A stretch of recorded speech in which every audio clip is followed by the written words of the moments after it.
बिस्मिल्लाहिर्रहमानिर्रहीम। अस्सलाम वालेकुम। डबल एम न्यूज़ की जानिब से मैं हूँ आपकी मेज़बान बिस्मा कदीर। जी नाज़रीन, आप देख रहे हैं इस वक्त मेरे पीछे जो चीज़ें मौजूद हैं ये हैं कैमल स्किन के लैम्प्स। और अगर आप देख सकते हैं तो इसके ऊपर बहुत खूबसूरत किस्म की जो है वो नक्शकारी की गई है। और डिफरेंट अगर आप देखें तो यहाँ पे उर्दू कैलीग्राफी में लैम्प्स मौजूद हैं। यही देखें तो यहाँ पर जो है वो चिड़िया बनी हुई है और कुछ फ्लावर्स मौजूद हैं। बहुत खूबसूरत जो है लैम्प्स लग रहे हैं। और बहुत सबसे अच्छी जो बात है वो ये है इनकी कि ये बहुत लाइट वेट हैं। अगर मैं आपको इसकी हिस्ट्री के बारे में बताती चलूँ तो ये मुल्तानी सकाफत का एक अहम हिस्सा है। और आज हम जिस शख्सियत का इंटरव्यू करने जा रहे हैं वो यकीनन किसी तारुफ के, किसी अल्फाज के जो हैं वो मोहताज नहीं है। उनकी अपनी एक बेहतरीन पर्सनालिटी है। मुख्तलिफ कंट्रीज़ में जाकर उन्होंने अवार्ड्स जो हैं वो वसूल किए हैं। हमारे साथ मौजूद हैं मलिक अब्दुर्रहमान, जो उनका ये सिलसिला जो है नक्शकारी का, जो कि नक्शकारी की जो ख़ानदान है वहाँ से बिलोंग करते हैं। इनका आबा उस्ताद जो है वो शुरू से स्टार्टिंग से ही इस काम में इन्वॉल्व था। बाप दादा का काम था, आगे औलाद में ट्रांसफ़र हुआ। इसी तरह उनकी औलाद जो है वो भी ये काम कर रही है। उन्हीं की ज़ुबानी हम उनसे पूछते हैं कि उन्होंने ये काम कब से स्टार्ट किया और कितने प्राइजेस जो हैं वो जीत चुके हैं। आइए और बढ़ते हैं मलिक अब्दुर्रहमान की तरफ। अस्सलाम वालेकुम सर। वालेकुम अस्सलाम। क्या हाल है सर आपका? अल्हम्दुलिल्लाह। सर पहले तो आप मुझे ये कैमल लैम्प्स जो हैं इसके बारे में कुछ इंट्रो बता दें और अपने बारे में जो है वो बता दें कि ये आपका जो सिलसिला है ये कब से चलता आ रहा है। चूँकि ये आपके बाप दादा से आपको आगे फॉरवर्ड हुआ, तो आपको ये काम करते हुए कितने साल हो गए हैं? बिस्मिल्लाहिर्रहमानिर्रहीम। ऐसा है कि मुल्तान क्योंकि बहुत कदीमी शहर है, यहाँ मुख्तलिफ फ़नून सदियों से सीना ब सीना चलते आ रहे हैं। इसी सिलसिले में हम जो है नक्काश फैमिली से ताल्लुक़ है मेरा, और हम नक्काश शाही किलों पे, शाही इमारतों पे करते आ रहे हैं। और यानी यहाँ कबल इस्लाम तो हम राजपूत चौहान हैं। तो जब सूफिया कराम इधर आए हम उनके हाथों मुसलमान हुए। उससे पहले भी हम नक्काश थे, इमारतों पे काम करते थे या वुडन के फर्नीचर पे या पेपर माशी की चीज़ों पे काम करते थे। अच्छा, जब अरब लोग आए यहाँ पे तो इनके साथ पूरी एक टीम थी जो यहाँ के फ़नून और वहाँ के फ़नूनों को मिलके चीज़ें तैयार करते थे। तो उसी सिलसिले में हम तो नक्काश तो थे, फिर वो वहाँ से कुछ ऐसी प्रोडक्ट यहाँ आना शुरू हुई, यहाँ बनना शुरू हुई। जैसे ऊँट की खाल की चीज़ें, घी के कुप्पे यहाँ सदियों से बनते थे ऊँट की खाल के, और इतर की छोटी बोतलें वो भी सदियों से यहाँ बनती थी।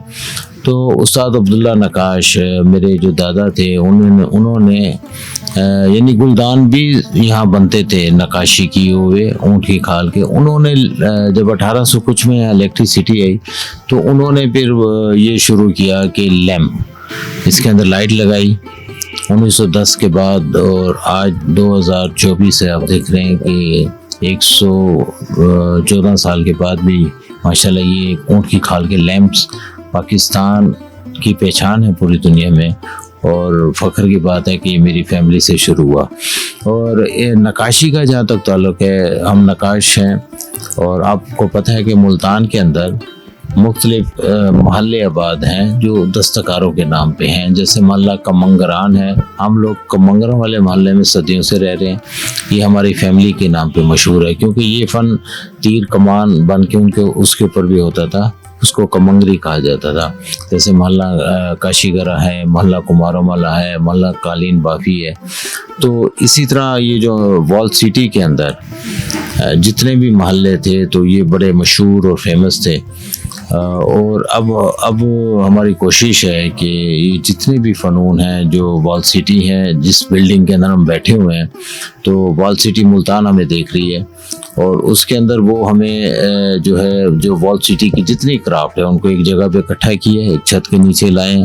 और इस दस्तकारी के अंदर कोई मुख्तलिफ 18 से 20 दस्तकारी हैं जो डाइंग क्राफ्ट में आती हैं, जो ख़त्म हो रही थी, एक छत के नीचे लाए। और इससे वॉल सिटी अब हमारे लिए एक स्कूल बनाने जा रही है जहाँ पे हम जो अंदरून शहर की जो वॉल सिटी के जितने भी वो हैं आर्ट एंड क्राफ्ट, वहाँ उनके हम बच्चों को क्लासें देंगे। यूनिवर्सिटीज़ के बच्चे अभी हमारे पास थीसिस के लिए, एमफिल के लिए आते हैं, बल्कि पीएचडी के लिए भी आते हैं जो हमारे इस फ़नून पे पीएचडी करती हैं पाकिस्तान से बाहर से। आपने फर्स्ट टाइम जो है ये इसके ऊपर आर्ट करना कब स्टार्ट किया, आपकी उम्र तब कितनी थी? देखिए क्योंकि हमारा फैमिली वर्क है तो बचपन से शुरू करा दिया जाता है, जब हम स्कूल भी नहीं बैठते। तो वो आप कह लें कि 5 से 6 साल की उम्र से मैंने शुरू किया, तो अभी तक मैं सीख रहा हूँ। अभी तक आप सीख रहे हैं, तो क्या ये हुनर आपकी औलाद में भी ट्रांसफ़र हुआ? जी यकीनन, हमारे ख़ानदान का ये वस्फ है कि अल्हम्दुलिल्लाह हमने ये फ़न सिखाया है, तो आज इतने 100 साल के बाद भी ज़िंदा है। जो नस्लें ये फ़नून सिखाती नहीं, अपने तक महदूद रखती हैं, उनकी 1 से 2 नस्ल के बाद फ़नून ख़त्म हो जाए। ये फ़न हमारे ख़ानदान में ज़िंदा इसलिए है। अभी भी आप मुल्तान के जितने नक्काश फिर रहे हैं, इनके आप पीछे जाएं तो लाजमी मेरे बाबा का नाम आता है कि उनके दादा उस्ताद मेरे बाबा थे, या इससे पहले जाते थे तो मेरे परदादा का नाम आता था, उस्ताद अब्दुल्ला नक्काश का, या उससे ज़रा पीछे जाएं तो उस्ताद खुदाबख्श का नाम आता था। तो इसका जो आपका ये सेटअप है यहाँ पर, इसको गवर्नमेंट जो है वो देख रही है या ये प्राइवेट इंस्टीट्यूट है आपका अपना? असल में हम यहाँ जितने दस्तकार बैठे हुए हैं 16 से 18, तो इसमें अल्हम्दुलिल्लाह कई लोग प्राइड ऑफ परफॉर्मेंस हैं। जैसे मैं 32 ममालिक में पाकिस्तान की नुमाइंदगी कर चुका हूँ और 4 दफ़ा मैंने फर्स्ट प्राइज़ भी विन किया है इसी फ़न पे। तो इसी तरह जितने भी ये लोग बैठे हैं सारे अपने फ़न के माहिर हैं और ये पाकिस्तान की कई ममालिक में नुमाइंदगी कर चुके हैं। लेकिन इसके बाद आप अगर चेक करें तो ये ऐसे लगता है कि ये आखिरी लोग हैं, आगे नई नस्ल इस तरफ नहीं आ रही। तो उसके लिए हम 12 कह चुके हैं कि गवर्नमेंट को चाहिए कि ये स्कूल, कॉलेज, यूनिवर्सिटीज़ के अंदर कोर्स का हिस्सा बना दें, जैसे तुर्की ने बनाया है, जैसे उज़्बेकिस्तान ने, बाको ने, इंडिया ने। उन्होंने आर्ट एंड क्राफ्ट जो उनकी रवायती हैं उनको यूनिवर्सिटीज़, कॉलेज, स्कूल के अंदर एज ए कोर्स सब्जेक्ट लगा दिया, तो नए बच्चे इस तरफ आते हैं और फन निखर के आता है। प्राइजेस क्या हैं लैंप्स की, कॉस्टली हैं या रीजनेबल हैं? हमारे पास हर किस्म का लैंप है, डिपेंड ऑन वर्क। तो आप देखें कि हमारा लैंप 1000 रुपये से भी शुरू हो रहा है, जाए तो 50,000 तक का भी है। जैसे कोई प्रेसिडेंट आता है पाकिस्तान से बाहर से, तो गुलदान कैमस्किन का हमारे से जाता है और वो बड़ा एक्सपेंसिव होता है। जैसे मैंने हैरली क्लिंटन को पेश किया। जी, ये मैं बिल्कुल एक पीछे एक तस्वीर देख रही हूँ, तो आप मुझे इसकी स्टोरी बताएं कि ये आपने कब उनको दिया और किस मौके पर दिया और कौन से ईयर में दिया और कैसा एक्सपीरियंस रहा आपका? 1920 के दरमियान जब फर्स्ट क्वीन या सेकंड क्वीन बरसगीर पाक हिंद हुई, तो दादा ने उनको पेश किया उस वक्त। यानी ये मेरे ख़ानदान के लिए फ़ख्र है। अच्छा, उसके बाद जब आप देखें कि पाकिस्तान बन गया तो वालिद साहब ने भी सदर अयूब साहब से लेकर कायद आज़म और अपना जनरल ज़िया साहब, इन सबको पेश किए गए।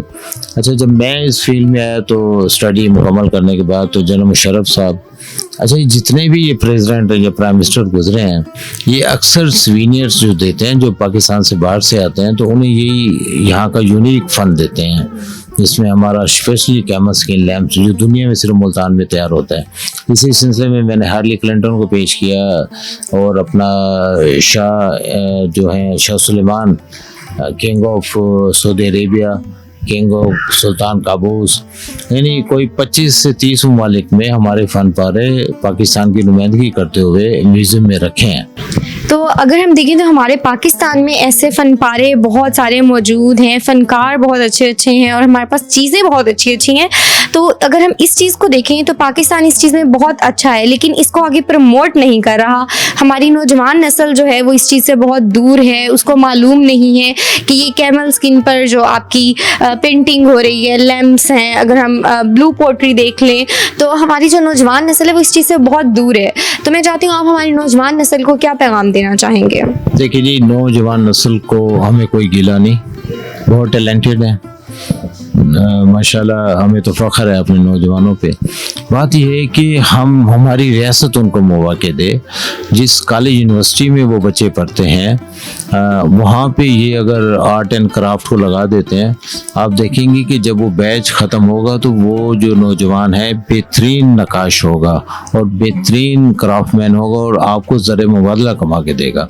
तो ये चीज़ें अगर गवर्नमेंट ज़रा तवज्जो दे तो मेरा ख्याल है कि with in 5 year, with in 10 year हम बहुत अच्छा रिजल्ट ले सकते हैं। नौजवान हमारे बहुत टैलेंटेड हैं। जी बिल्कुल, हमारी हुकूमत को चाहिए कि वो हमारे स्कूल्स में, कॉलेजेस में, यूनिवर्सिटीज़ में ऐसे प्लेटफॉर्म प्रोवाइड करे स्टूडेंट्स को कि वो ये जो फ़न पारे हैं इनको ड्रॉ करना, नक्काशी का काम करना जो है या ड्राइंग का वर्क है उसको जो है वो सिखाया जाए ताकि बच्चों में जो है वो ये स्किल्स आए। अगर हम देखें तो छोटी क्लासेस में ड्राइंग की एक सब्जेक्ट हुआ करता था 5th तक, 6th तक या 4th तक, अब तो आहिस्ता आहिस्ता वो भी ख़त्म होता जा रहा है।